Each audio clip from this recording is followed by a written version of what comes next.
Hello, and welcome to the latest installment in the UXDX online series. I hope you're as excited as I am for tonight's talk. But before we jump into that, I want to give a very quick introduction to UXDX and why we host these events.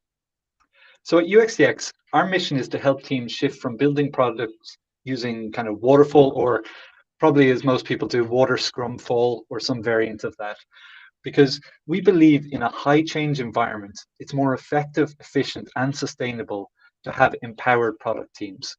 And why that is because if you're constantly doing projects, like I've worked in companies where there's 150 plus projects going on at any given time, you're just building a team, getting them to really understand the customer and the problem in one space, but then disbanding them and putting them somewhere else.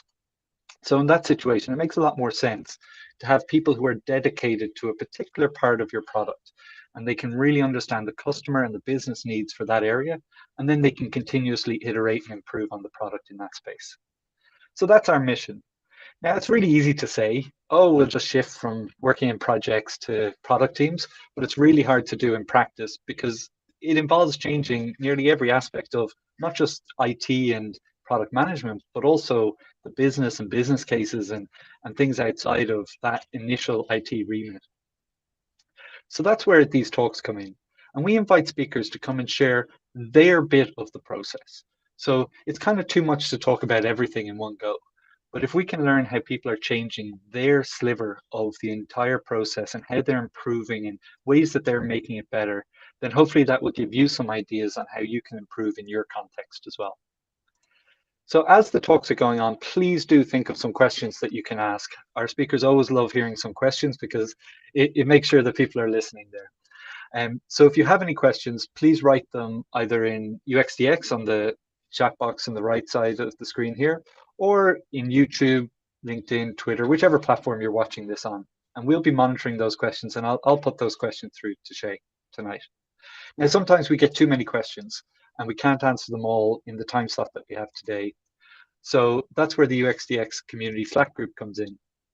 And you can join this from our website. And on there, one of the channels is called Ask the Speakers. So anything that we don't have time to get through today, we'll put those questions in there and we'll invite Shay to come and answer the questions there. But that's enough about me and the introduction. You're not here to listen to me tonight. So I'd like to introduce our first and unfortunately only speaker for this evening because we did have a change in circumstances for our second speaker. But I'm sure you're excited to hear what Shay has to talk about, because I know I am, because it's around stakeholder-centric design and how retargeting your design process can make you a more influential part of your organization. So I'd like to welcome Shay to the stage. Hello, Shay. Hello, good evening, and thank you, Rory, very much for that wonderful introduction. No So, worries, over to you. yeah, thank you so much. So, like Rory mentioned, my name is Che Harvey. I am a UX designer with IBM in our team called Client Engineering.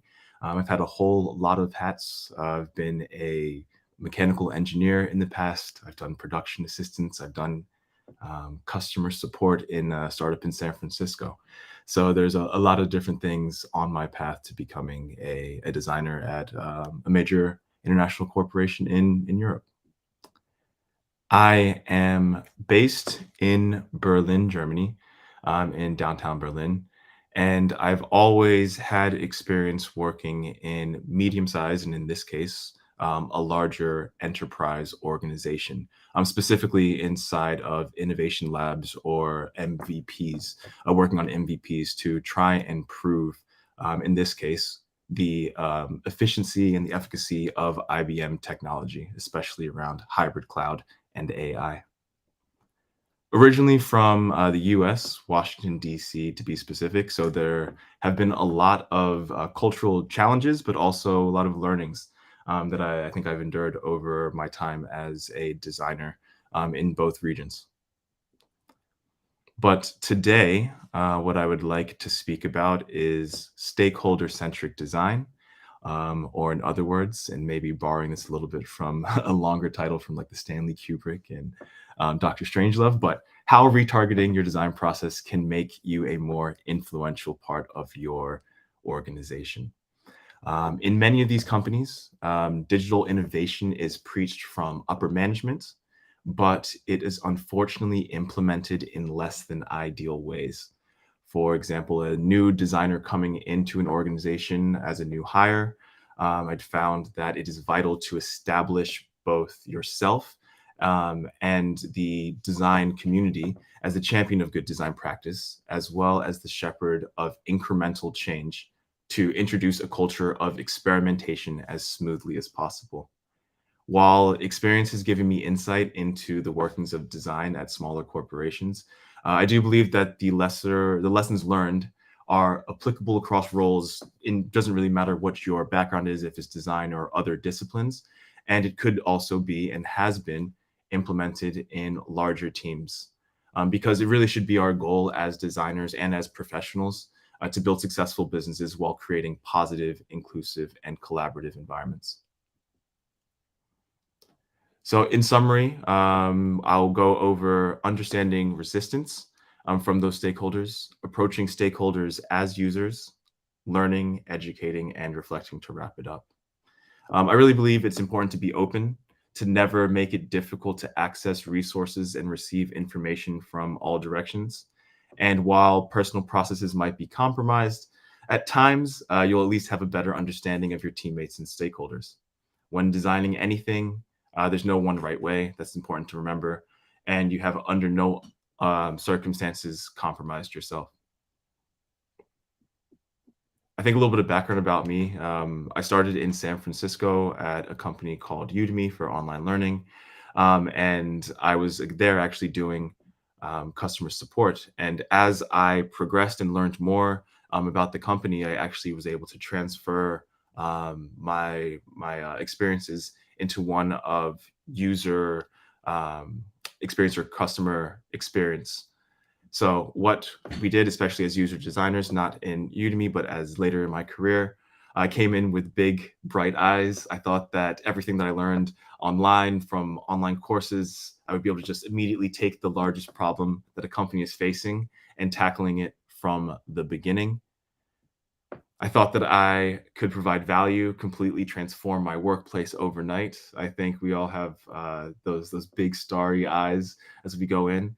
I thought I'd go in, grab users, talk to them for hours, write down everything that was said, what they were trying to accomplish. And when faced with a particular problem, I could just come up with a handful of solutions, or go in, write a few tasks for some quick usability testing.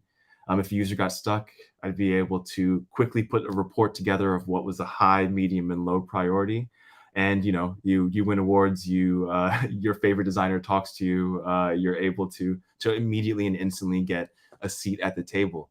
But in reality, this was not me. You don't walk in and go after the biggest problem first. While these techniques might not be wrong in principle and not wrong in intention, I think it's really critical to remember that our workplaces are still social environments. There's plenty of resources out there for HR departments that state importance of communicating team values to new hires. Unfortunately, most of these recommendations come from within the organization.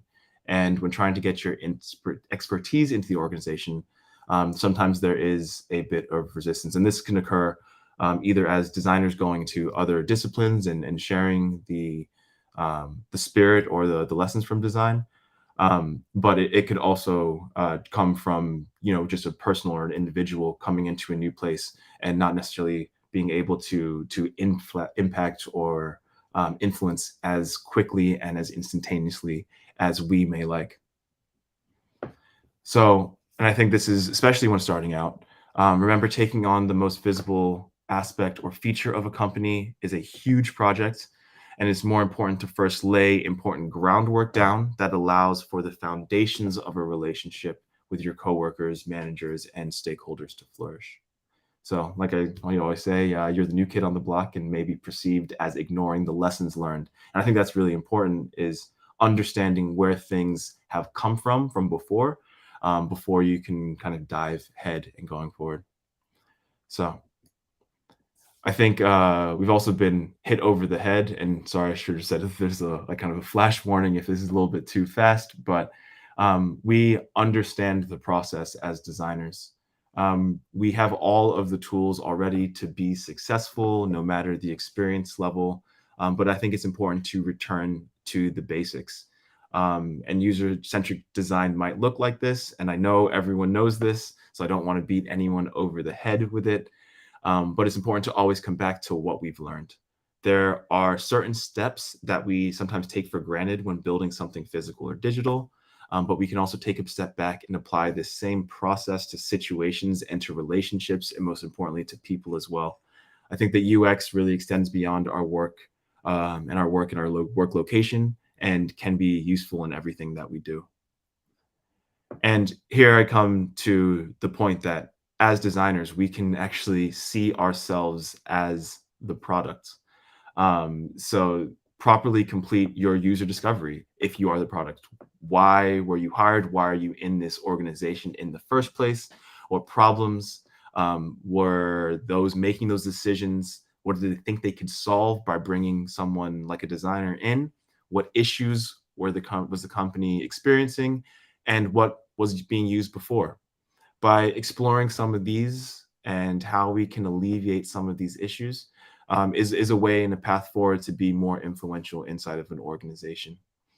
In many cases, it could be that design was done by external agencies, and the decisions to bring in a team member was to get more control over the process. And I think knowledge and insight like this can be used in our advantage.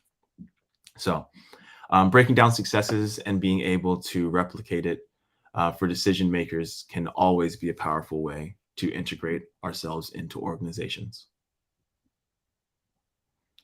So where I think I always start, if it's in a new team, a new selling team, a new product team, anything like that, it's important to, again, to look back and ask what were the biggest wins over the past couple of weeks, past couple of months of each of those teammate members, to understand what each individual cares most about. I think discovering this history and uncovering similarities between big company wins is one place to look. But also focus on wins that were experienced not only by one member, but as an entire team and as a group. And pulling those characteristics will allow you to create stronger and better connections. In IBM, for example, we are 300,000 people, and it is incredibly important to take those relationships, well, one, personally, and also put a lot of importance and a lot of weight on them. So figuring out what's going well, what's not going well, and the general state of things, and see where frictions exist between departments. I think one example that I'm working on now inside of IBM is that we, of course, have a design system, but how my team, for example, uses that design system actually needed us to sometimes start from scratch. And that was an interaction between our technology engineers, what we call, our full stack developers, as well as the design team. And what we did to try and alleviate some of that pain was actually building out template pages, not only from a design perspective, but in hand with the developers, so that other teams could come use or find reusable resources, and then build faster and hopefully delight our clients. So I think the big takeaway that I want to say is that because of design, at the end of the day, it's really down to communication. In an ideal world, solutions are developed cross-functionally. But if that is absolutely not possible, then make sure to bring other departments into the conversation as soon as possible to, again, alleviate that feeling of isolation and solving multiple problems at the same time. I want to go into an example of, and this is more of a story of why compromise, so away from design, but I thought it was an interesting little anecdote. There was in 17th century France, the finance minister Nicolas Foucault had spent a ton of money building a magnificent chateau at his estate. He threw a lavish party to show off his connections, cultivated manner and charm, thinking he would be able to make himself an indispensable asset to the king. In 1661, a Louis the 14th, at age 23, goes to this location of the finance minister, the country estate, and he was absolutely outraged by its magnificence. He felt feeling insecure, was outraged by the fact that people were more impressed with the finance minister than the king himself. And in short, he found a convenient excuse to get rid of Foucault, who spent the next 20 years of his life in prison. And after that happened, what happened next? King Louis XIV went ahead to build Versailles, which is, of course, is known today as a much grander and more lavish than the chateau, which I had never heard of before, and to display his charms and his connections. I think the lesson from this is probably a little extreme, but it's coming down to not necessarily don't outshine. Again, remember that we're part of teams. We think that, at least I've had it in the past where I thought I knew absolutely everything going in, and that has always backfired for me. So a positive example of this would be Galileo, who was clever in observing this law by giving glory to his patrons. In order to solve his problem of funding, he dedicated his discovery of the moons of Jupiter to the Medici family, since the royal symbol of the Medici family was the planet Jupiter. He then commissioned an emblem for them, with each moon representing one of the suns who revolved around the patriarch. The Medici family became his biggest patron, appointing him his official court mathematician and philosopher, and giving him more comfortable life and steady salary. These two lessons actually came from a book that is, I kind of call it the dark side to like how to win friends and influence people, called 48 Laws of Power by Robert Greene. It discusses how to amass influence and to work with others to accomplish goals. Basically, I think I call it the kind of the dark side because the other 47 rules, in my mind, are sometimes ethically inept, I think, to say the least. For example, there's a couple that are funny and terrifying. So one is like, use selective honesty and generosity to disarm your victim, keeping others in suspended terror, cultivate an air of unpredictability. And I 100% do not recommend any of these laws as they should be implied inside of a workspace. But the underlying rule from these two stories have been invaluable during my time. And I do think they contribute to a positive company culture. Next, how to compromise. So this is thinking before you act.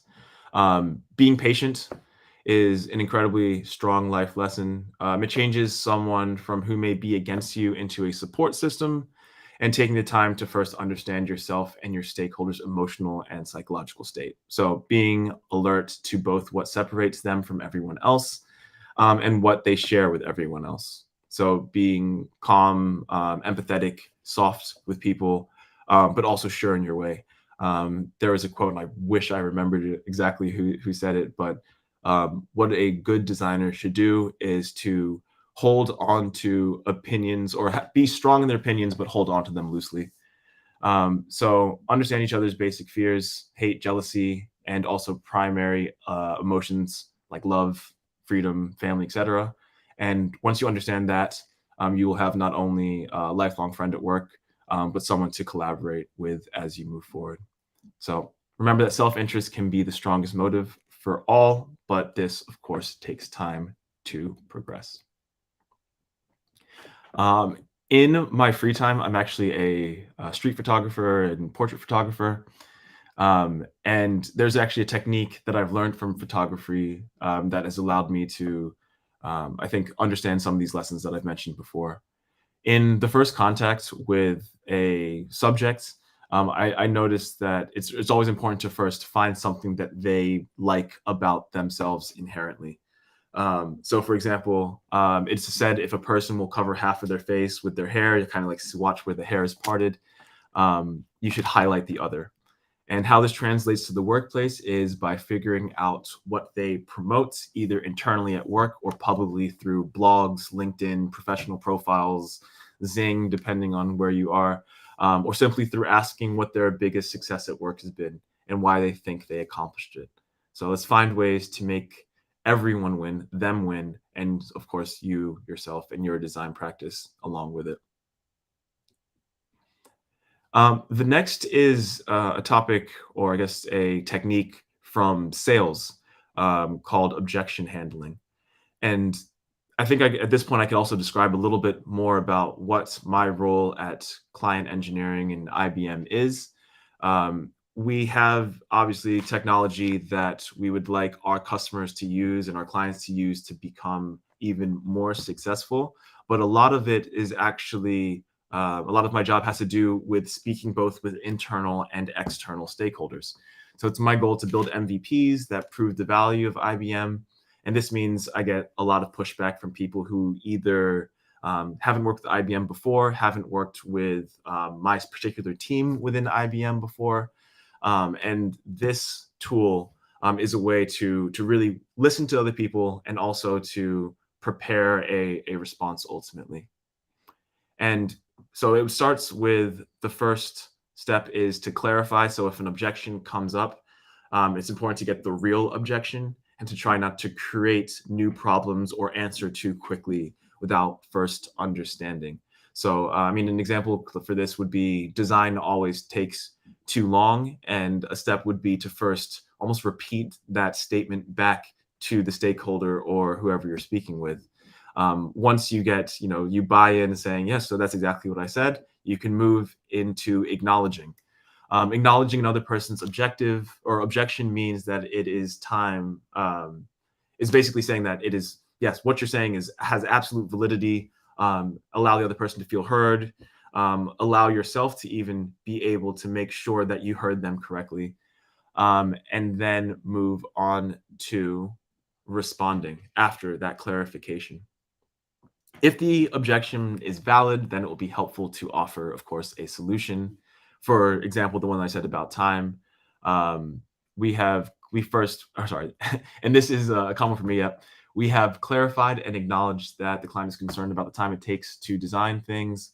Then the response would be to establish one, how much time exactly is too much time, and then surface potential dangers of rushing design, as well as offering a hypothetical solution that addresses the concern directly.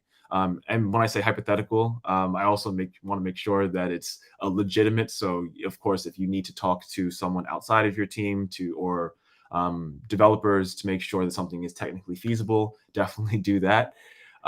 So make sure that the offer that you said come back if the client says, oh, it can't take more than 4 weeks, then you could say something like, okay, so if we can finish this in 4 weeks, is there any objections to moving forward?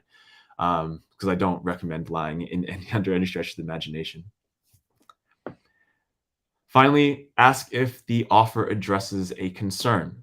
Hopefully, this should solve any objection, but of course, if another objection is offered, you can begin from the start and try again until you address or clarify, acknowledge, respond, and confirm every objection as you move forward. Things are easy to remember. Yeah, everyone is still at a job and everyone has bosses. In corporate sales, this is kind of the I guess the part of IBM that I'm working in now. When selling a product or service to someone, it's better to think that you're removing reasons why someone can say no, because ultimately the person you're on the phone with or sending emails with will need to defend that purchase or that decision higher up the chain or higher up the line. So take away reasons that someone can say no. In many cases, cost is a factor. For example, if ethnographic research costs too much, try bringing in users to the office, or conduct remote testing or guerrilla testing in the street.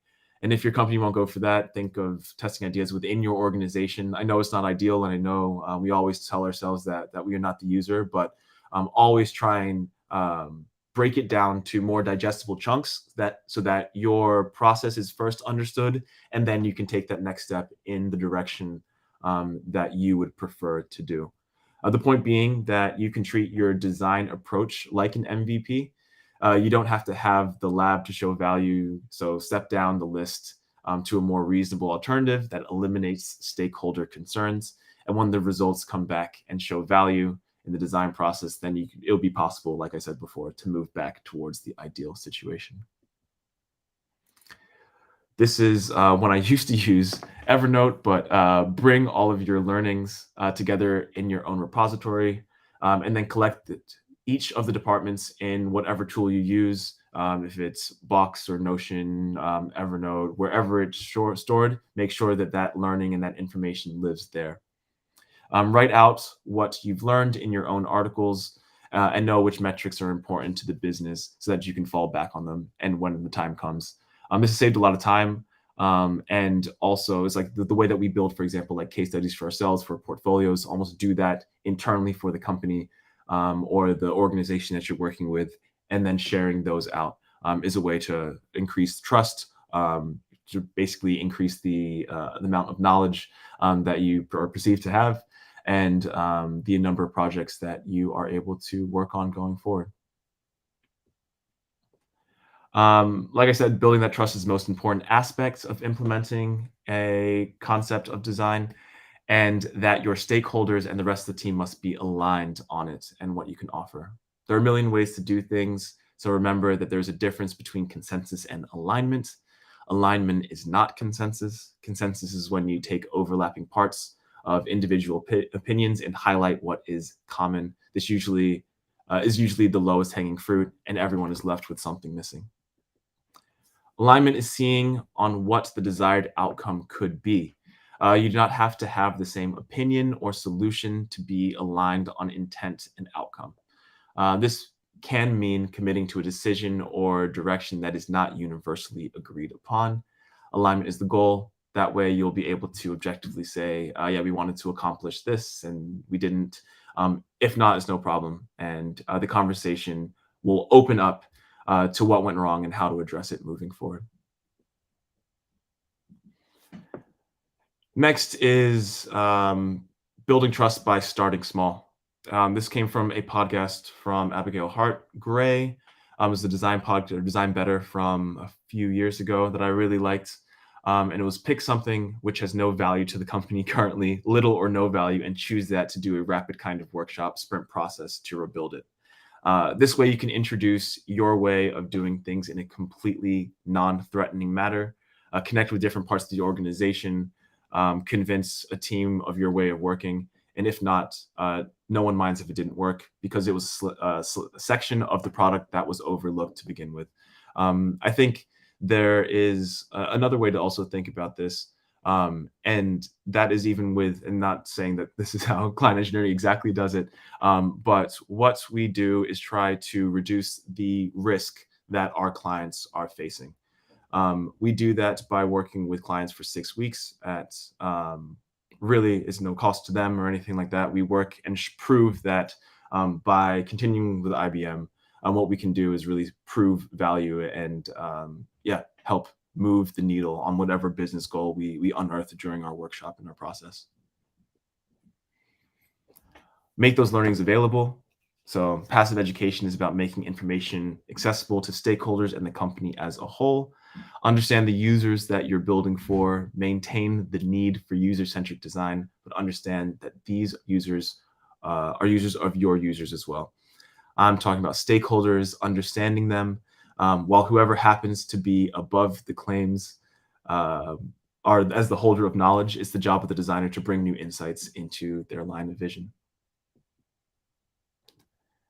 Yeah. And this is one that's, I think, more on the personal level, but holding conversations outside the normal environment to break up the monotony of the daily routine. I know it's hard kind of coming out of the remote work, but if there's an idea you want to watch on, wear your watch on the, there's an idea that if you wear your watch on the other hand for the day, then the day can feel more memorable. This is so basically trying to find or building alignment outside of your normal working locations. If it's going to a coffee shop, if it's changing backgrounds, if it's doing just something that isn't the same. For example, we use WebEx inside, and then we try to use things like digital whiteboarding tools. If it's Mural, if it's Miro, if it's Figma and FigJam, try and do things in a slightly different way with the tools that you have, so that those ideas are a little bit more unique. And again, bring it all back to a shared repository. Don't underestimate the power of legacy. So everyone understands the need for change in the abstract, but on the day-to-day, people are creatures of habit. Too much innovation can be traumatic and can lead to pushback. If you're new to a position or in a new organization or working with a new client, try to build that base first. So make a show of respecting the old way of doing things. And if change is necessary, make it feel like a gentle improvement on the past. There was like an experiment that demonstrated the endowment effect. So this is by Daniel Kahneman, Jack Knecht, and Richard Thaler. They brought 3 groups of participants in and completed a mock psychological study, basically filling out it was basically they asked them to fill out a survey. That it doesn't really matter. They were doing some type of like paper quiz. But the most important thing was actually the gift that they gave. So the first group came in and they were given choice between a mug and a chocolate bar as a reward for doing this mock study. They set both gifts on the table and they found that 55 ended up picking the mug and 45 ended up with the candy. So it's about even. The gifts were about the same, had the first same value to begin with. But the second group came in and they were given the mug before completing the task. And only after finish it, they asked the participants if they wanted to switch the mug that they got from the beginning to the candy. And 90% stuck with their first reward. And they flipped it exactly, gave the candy bar the first time, and the same result happened. People stuck with the first thing they had, the first gift or reward for completing this mock study, and did not want to switch to the other. And I think this is a really good lesson, is that basically there is a lot of value to what has part of the legacy, effectively. So someone comes in or proposing very, very strong changes are most likely going to be left with a level of rejection and a little bit of resistance towards those change. You cannot make people see the world your way or value without having to pay homage or pay respect to what already exists. And in short, in summary, including stakeholders, so empathizing with them, think of yourself as the product, and take the discovery phase seriously. And then again, that's your discovery phase, analyzing yourself as the product. As a simple gesture, this could be using old titles for processes or keeping the same name of a group, even when the functions slightly change, will tie you to the past and support you with the authority of history. Make a loud and public display of support for the values of the past, and widely share your learnings with them, them being the stakeholders, in non-confrontational manner. What comes or has been established before seems greater. So habit and history add weight. Use this to your advantage. Highlight wins in the past and avoid stirring up too many fears by outshining what has been in place. Remember objection handling. Know why things were done and why they were the way they were before moving forward and making incremental changes under old names. And finally, be open and never make it difficult to access resources or receive information from all directions. When designing anything, there's no one right way forward, but when you educate and learn, you have under no circumstances compromised yourself. And thank you very much. If you want to reach out, I'm Che by Design on Twitter. You can also send me an email here at my email address. And I'd love to talk to anyone who has open questions, and yeah, kind of open the floor and give it back to you. Thank you very much. I thought that was a great kind of presentation, because I'm always, one of the things that I always find from early in my career was I always dislike sales. Sales just seemed a bit kind of, I don't know, icky or something to me. But then as I've gone through my career, everything is sales. Totally. So it's kind of, I wish I had done more of learning earlier on. Yeah, I mean, I think the same thing. I mean, this role that I'm in now, it really does kind of distill down what design is trying to do to individual people, right? Like we're trying to solve problems, but we're also trying to do them in a way that people feel comforted and like they've been heard all the time. And that's really, again, I think the biggest lesson is that objection handling that allows you to very clearly step through, empathize, acknowledge what's happened before or where people are at, and then try and come to decisions or potential hypothetical solutions that it feels like you're building collaboratively and you're building with the person you're selling to. So it doesn't become like, hey, buy this. It ends up becoming like, hey, how can we work together to solve that problem? And it kind of changes the angle or the approach. Excellent. So just to reiterate, you can ask any questions to people out there. You can put those questions into uxdx.com or whichever platform. We're monitoring them all at the moment. But I'm going to start with a question because something that you started with really kind of connected with how I felt when I started my career. And it was kind of just this drive to kind of just quickly move. And I think from kind of thinking about it, it was in college and school, you're kind of like learn something, move on to the next, learn something, move on to the next. And then you suddenly hit like a workplace where they're like, no, slow down. Like you have to kind of take things slowly and work out and build up. And I guess I was kind of the opinion, just tell me what to do and I'll do it. Yeah. When in the workplace, it's a little bit more vague. You have to figure out what needs to be done and then do it. So what kind of advice or anything do you have for people who either are going through that or are trying to manage somebody who's going through that? Yeah, I think so. The question's like how to help someone who is really just like kind of like gung-ho trying to get into it. Yep. To kind of step back and think about kind of all those steps that you just described. Yeah, I think for someone who's kind of in that position, it really is that starting small but go really, really deep. I mean, I think we also talk about like, T-shapes all the time, having a very, very broad knowledge. That's exactly what the like design education is meant for, right? Or design, our whole background, we learn absolutely everything, and then we want to apply absolutely everything across the board. But if there is a particular team or a particular project, pet projects could be a great candidate for something like that. Work with someone or identify someone in the organization that kind of might be a potential mentor and understand what they would like to see or that vision that they want to bring, and then go deep in that topic. And then that kind of gives you a little bit of time to understand how the organization might work, what some of the roadblocks might be in an organization, to really move forward. For someone who might be working with or managing that person, I think it's I think in my past when I've been managed in those positions, I was always told like, yeah, just like, understand the history, really know why we're doing things. And there's some positives to that and some negatives. I think the positives are that once you learn, again, legacy systems or legacy processes, you can kind of find the small problems in that and, again, ask or propose incremental changes.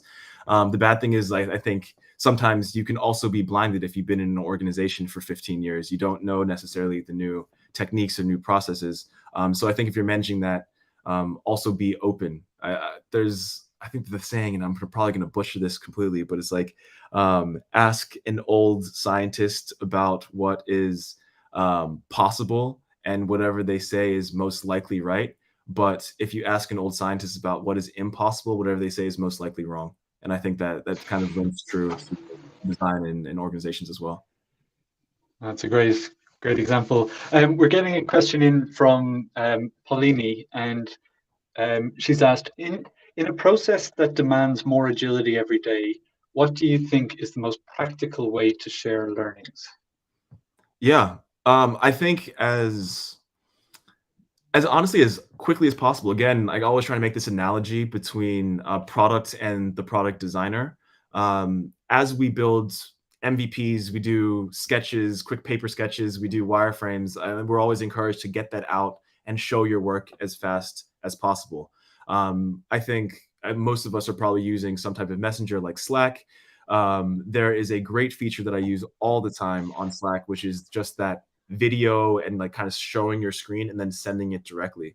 That way, we don't get slowed down by writing the perfect text message or perfect message to someone, crafting the perfect email, just opening up your design tool, sharing your screen, putting your face in the bottom corner, and explaining the thought process that you're going through, and sending it over to the people who can make a quick decision, is a very, very fast way to move agile, or to remain agile.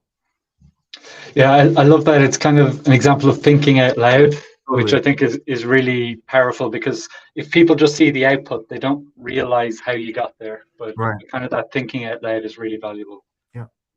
So I hope that answered your question, Paulini. One final question that I have, if anybody else wants to send them in, please do. You mentioned, and one of the challenges that I found is that alignment versus kind of consensus. Yeah. So some people get quite strong opinions, and getting that alignment you can go almost in circles. Yeah. So what do you do when you're trying to get that alignment when somebody is being quite, maybe not stubborn, but quite adamant on a particular position?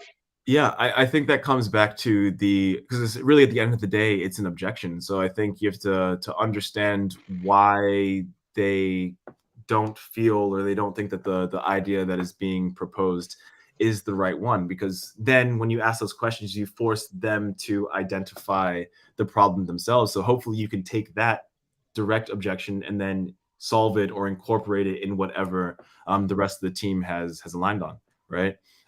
It is, again, it's bringing everyone together, where we shouldn't be working in silos. One person is not the gatekeeper of all the information. Coming at this from diverse backgrounds, from diverse disciplines, is the way that we build strong products. And then keeping that team as tight as possible is, yeah, I think the only way forward, really. Brilliant. No, thank you very much. I haven't seen any more questions come in. So Taijess says, this is great. Thanks, Jay. Yeah, Paulini has also said thank you twice now in the chat. So I think some people really enjoyed that. So thank you very much for sharing. yeah, it's been my pleasure, Rory. Thank you. Thanks. So that brings us to the end of our event for today. But I hope you enjoyed the talk. I'm seeing some more thank yous come in, so it looks like people did really enjoy it. But I just wanted to highlight as well that we do also host a number of conferences, and our next one coming up is in USA in New York on May 16th to 18th. So if you did enjoy this kind of topic, what we do is we get people from product, UX design, and dev. So really that kind of cross-functional experience. We have 25 speakers. We've actually bumped it to 12 workshops. There'll be 500 attendees there, and it's just a fantastic way to meet and network with people. And we also run a conference in EMEA in Dublin in October as well, depending on which one you'd like to travel to. So if I don't see you at one of those conferences, I look forward to seeing you again at our next UXDX online event. And thank you very much for attending.